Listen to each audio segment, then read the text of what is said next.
Howdy all Mogulax Lives. I think it's time to play a little 7 Days to Die. Alright, I'm doing a little out and about while it's getting closer to dark here. Oh yeah, I've got a better style of wrench than that. That's weird, the wrench is in the sink. Or is it the cabinet? Am I searching? No, it's the sink. Must be the cabinet underneath though that I'm searching technically. So stop by the gas station here, just looking for gas. I think there's... Do they have like a...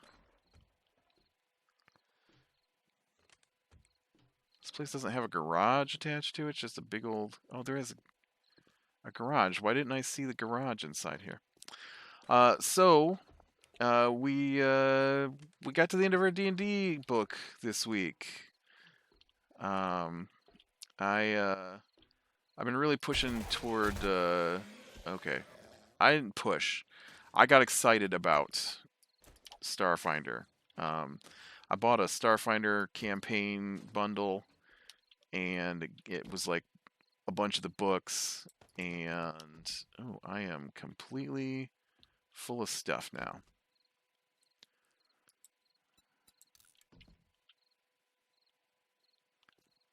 I'm still gonna go up on the roof though here and check.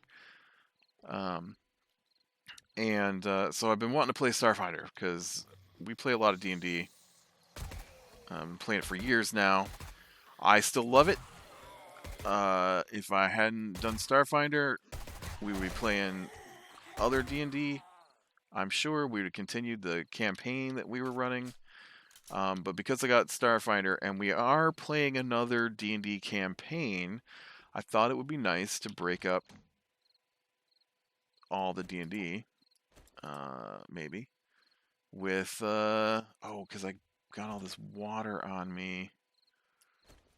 Oh, you know what, though? I can do this to make some room. I can do this to make some room. And I can do this to make some room. And we'll just throw that stuff out. There we go. And so we were playing a campaign that I was running called the Demon Plague. Pretty cool campaign so far. Not enough to make me want to stick with it at this particular juncture. I totally wouldn't mind going back to it at some time in the future. But I want to go play some Starfinder. And so, pretty cool campaign. It was a third party, so not Wizards of the Coast. And their stuff was really good. They had some new monsters, some fun mechanics that I hadn't seen before. Not that I've played a lot of campaigns, I guess. Campaigns last a long time if you find people who will stick with them. And so we've played a few of the Wizard of the Coast ones over the last 2 or 3 years. But we haven't played really anything that wasn't Wizards of the Coast. And so one of the cool things in this campaign, the book that we just finished, was facts. They had a fact chart. And so whenever you ran across someone who might know something, you would roll a d20 and a d4, and that would determine what you knew. And so, like there's an old man who tells stories. So if they go talk to the old man who tells stories, you roll the d20.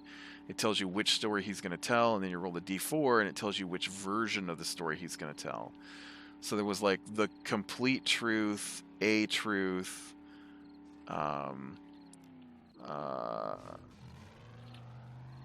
misinformation, and then something that's just not even close to what's going on. So, for example, the bad guy for the campaign, which we didn't get to because we only did book one. But the overall bad guy is this demon named Zancrown, right? And so the absolute truth would be the old man knows the history of Zancrown.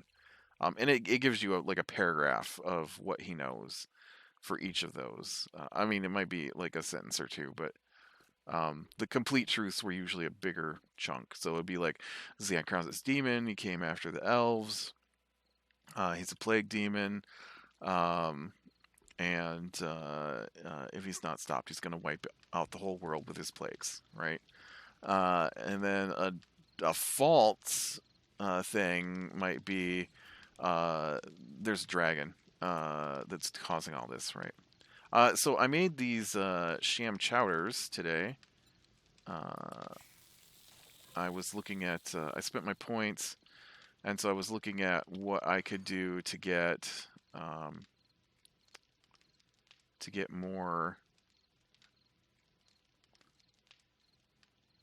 Not to get more. What I could do with the ingredients I had is the words I'm trying to say. Um, I guess I didn't pick up anything that would go in these boxes. Wow.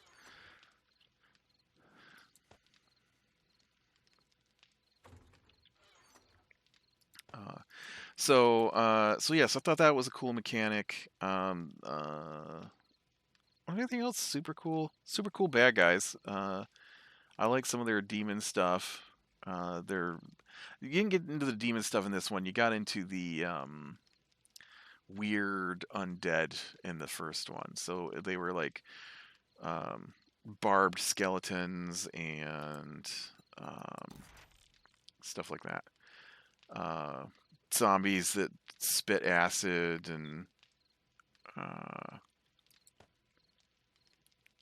um, I mean, not that the zombies that spit acid were that different from um, the ash zombies that you find in regular D&D, but it was interesting. Oh, I got my steel. I was trying to get to it.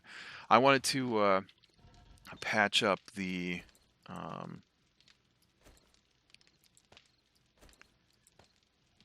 some of the supports with steel or whatever it is I got to have to increase the power of my supports down here at ground level that the zombies would be smashing against. Um, so yeah, it's a pretty cool campaign.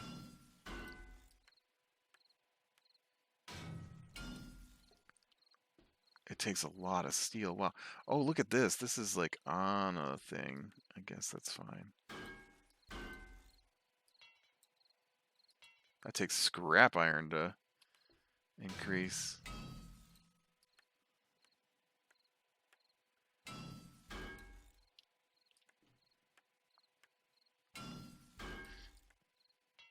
I was gonna say I didn't think I had that much steel.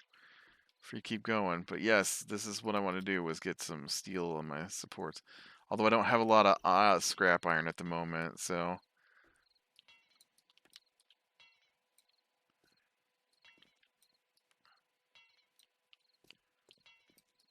I don't like that all these things were damaged. Whew.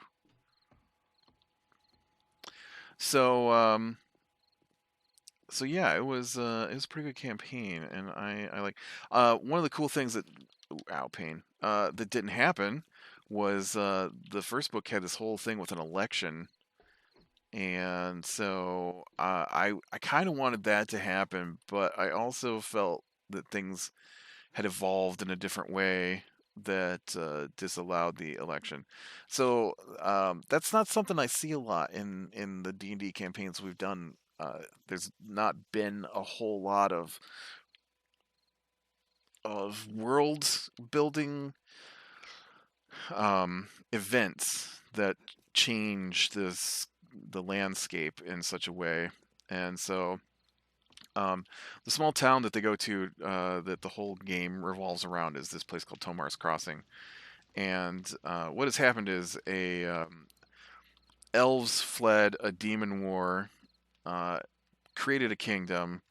The demon, one of the demons from the demon war, chased them, found them eventually, tried to wipe them out. They managed to seal the demon away, um, but doing so wiped out their entire civilization. So then um, dwarves came, found the ruins, released the demon, nearly died to the demon. I don't actually recall in the book what stopped the demon at that point. And then um,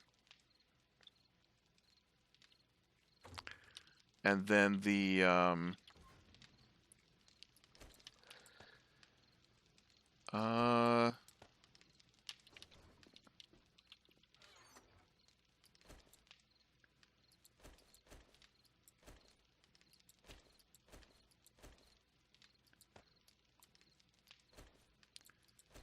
the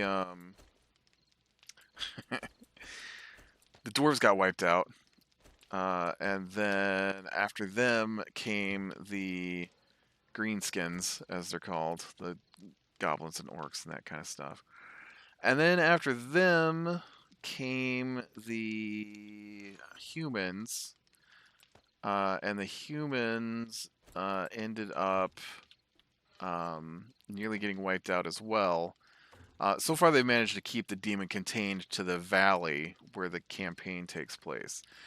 If it spreads beyond the valley, in fact, it did spread beyond the valley in the human one, because in the human one, it was an empire, and the empire had pushed into this valley, and that empire no longer exists. So the plague must have spread beyond the valley at that point. But they managed to find the elven ritual that put the demon down, and then it wasn't complete. They couldn't find the whole ritual, and so they cast a version of it, and that version froze the whole valley over.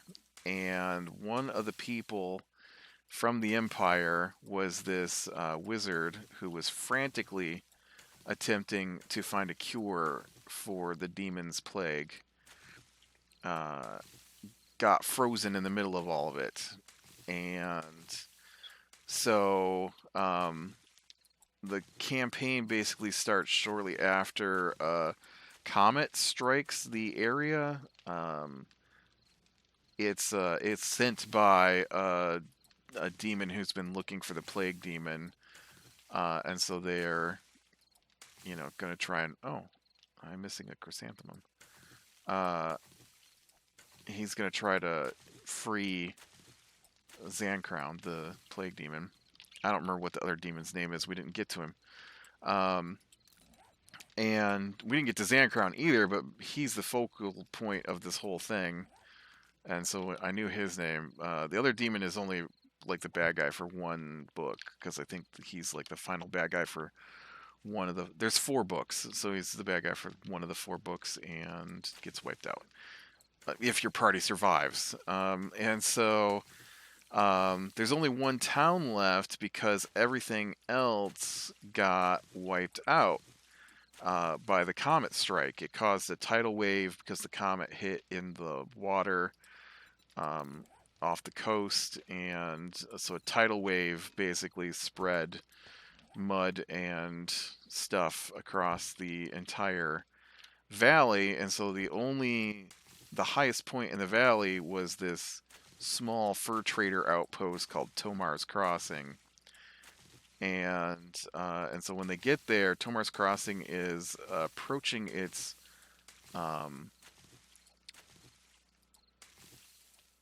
I don't know how often it votes, but approaching its voting season for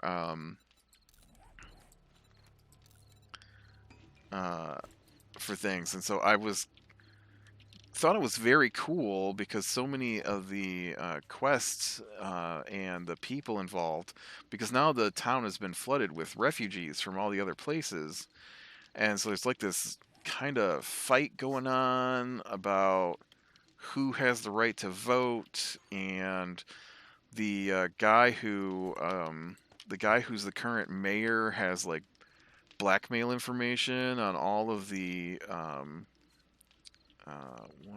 2, 3, 4 has blackmail information on all the other counselors, because it's like a town council with a mayor that's over everything, and so he's blackmailing all of them. But now there's all these other people, and so he's struggling to maintain control. And then like the local priest is uh, an escaped slave, I think, and so some of the people might recognize her, and the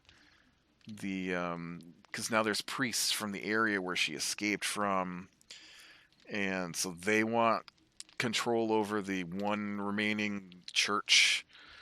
So there's a lot going on in this little town that's not the main story. Um, but over the course of the player's actions, we didn't even get into most of that because, like, one of the things that happens in the blackmail information is one of the town councilors. He wanted the job from the person who had it, so he killed them. And he's like a deer hunter kind of thing. Uh, okay, I need to go check to make sure all my blades have come on because I added more blades. And so, the mayor knows it. Well, the dude kept a trophy from the murder. Oh, yep, that one's going. That was one of the new ones. Oh, and then this one is not. So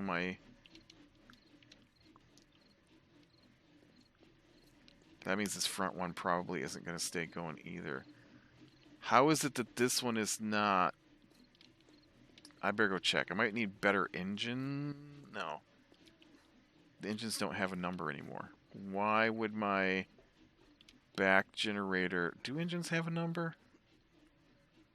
Why would my back generator... Maybe I don't have enough engines in my front generator? I don't know. Let me go look. Anyways, so... why you don't go... Oh, because you're only 3. Yeah. You need more engines. I have more engines.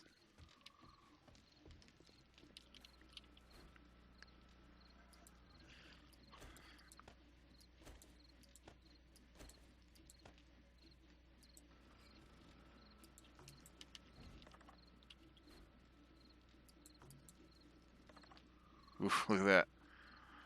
293 out of 300. Alright, now my back blade here should be running. Yes, now all my blades are running. Nice. Alright. Oh, are you ready?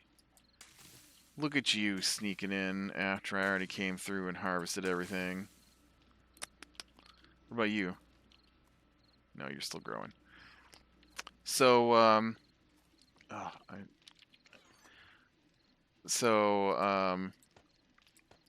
we didn't get into that because the dude was hiding this amulet, or not an amulet, a brooch from the person they murdered that everybody would recognize as coming from that person. And then the one guy on the one player broke in and stole the brooch, but he didn't hide the fact that he broke in or that he stole the brooch. He just left everything open. And so I felt like, the dude is crazy at this point over trying to hide this information, and so he would confront the mayor over the brooch, because the mayor, he knows, is the only one that knows he did this. Now the campaign actually has the body discovered at some point, which didn't happen because we didn't go back to town, and so it would have been discovered anyways. But because the dude had the brooch was hidden in the bottom of a chest under stuff, and then the chest was under crates in the back shed that was guarded by a dog, and the shed was locked. So the dude knocks out the dog picks the lock on the shed, moves the crates, opens the chest, gets the brooch, and then tells me he goes back home. I'm like, okay. And then we're off doing something else, and then he suddenly goes, I didn't put any of that stuff back. Can we say that I put that stuff back? I'm like, no, you can't. that is gone, done. That's been discovered. Uh, and so the dude confronts the mayor, and um, uh, him and the mayor fight. The mayor is a higher level and a better class for fighting than the dude was. Dude dies because he won't stop attacking the mayor because he's just crazy at this point, right? The mayor knows. Um, Everybody knows. He already murdered one person, and so because of that, I had the one of the events that could happen is that this group of knights seizes control of the town. So I had that happen because I mean that's just too much disorder for this order group of knights. Like they are very orderly in the book.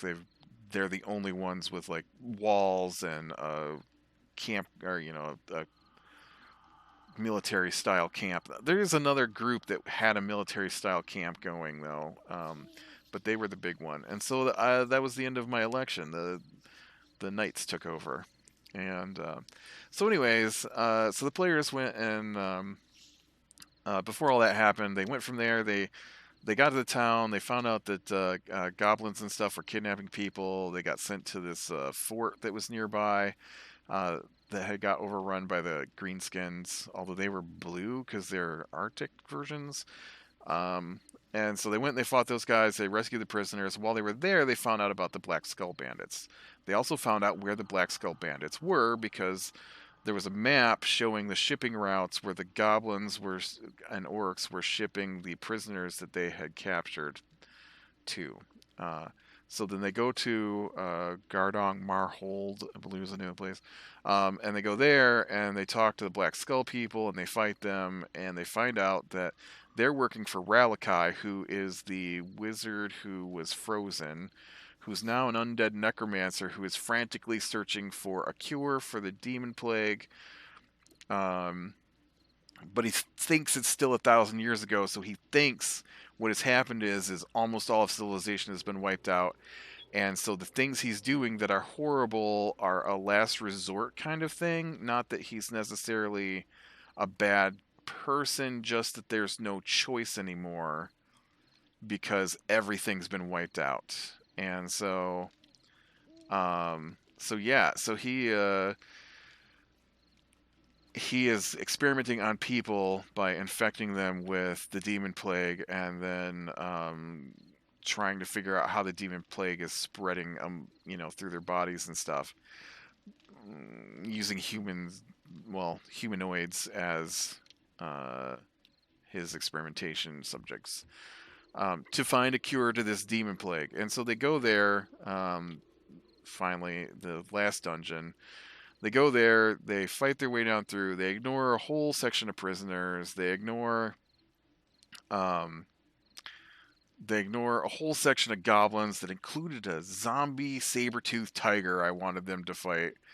And then they go down and they fight their way through a patch of zombies and a polar bear. It's a pretty crazy, fun campaign.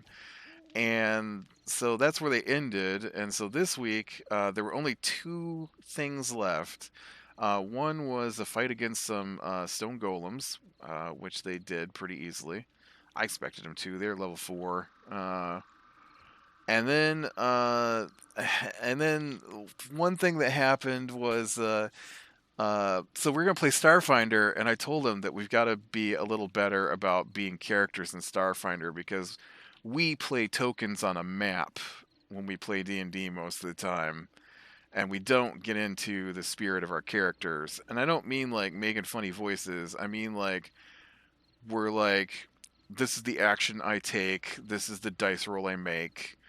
Not I want my guy to try and do this thing, and then we play it, we talk it out how it occurs.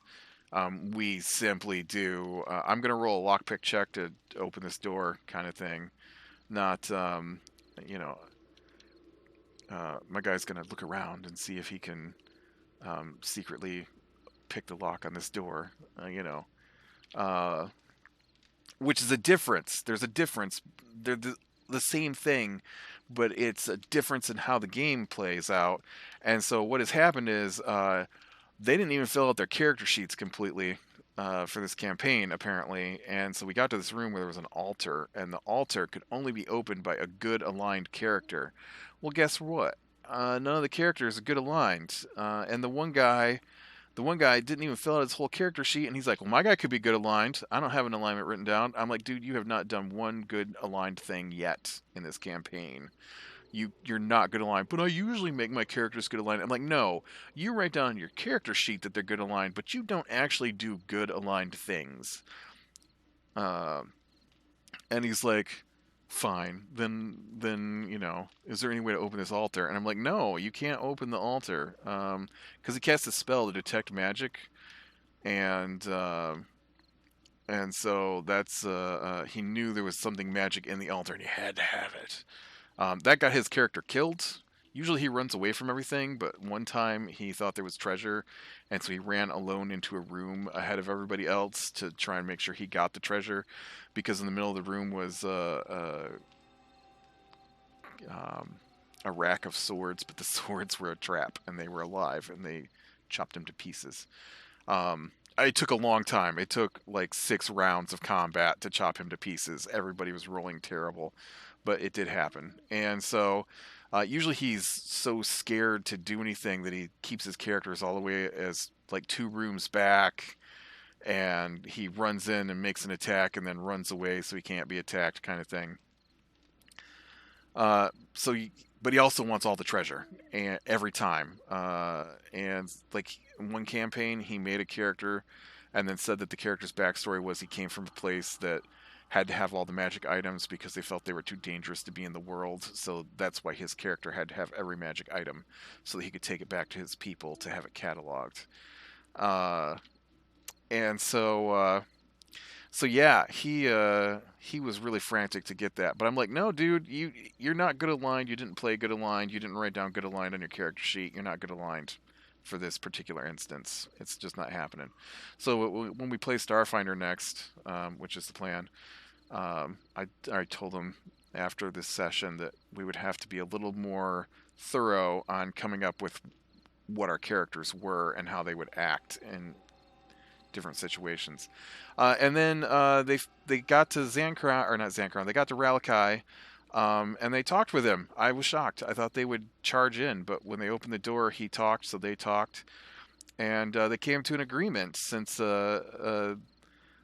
they realized that he was just trying to find a cure to this thing, and they had been told that if he continued on his current path, that he would release the demon. And so when they talked to him, he agreed to release all the prisoners, and he said they weren't doing what he needed anyways. He was just, this was the last round he would do, and then he was going to try and hunt down some actual demons, and if they would bring him the demons' bodies, then he could continue his research to try and find the cure. And so they agreed to that. They agreed to all that, and so that was basically the end of the campaign. And the one dude who couldn't get into the altar, everybody else was like, yeah, okay, whatever. He was like, well, I guess we'll just agree to this then, since we're not good characters anyways. Um, and then after they agreed to all that, he's like, I attack him. And I'm like, what? He's like, well, that lady said that if he continues on his path, that he's going to release the bad guy. So we can't let him continue on his path. I'm like, you do realize that he's no longer on that path, right? Everybody else is like, I don't want to attack him. And I'm just like, dude, he's not going to do that thing now, because the campaign's over. I don't want to continue this last. I'll do a whole end fight here for no reason. We finished. You won. That's it. We're done with book 1. So it was quite humorous. So, yeah. Then we made characters for Starfinder. Well, we didn't make them. We talked about characters for Starfinder. And So we're getting ready for that. We got a Yisekoi, which is like a little rat dude mechanic. We've got a human operative, which is like a sniper thief guy.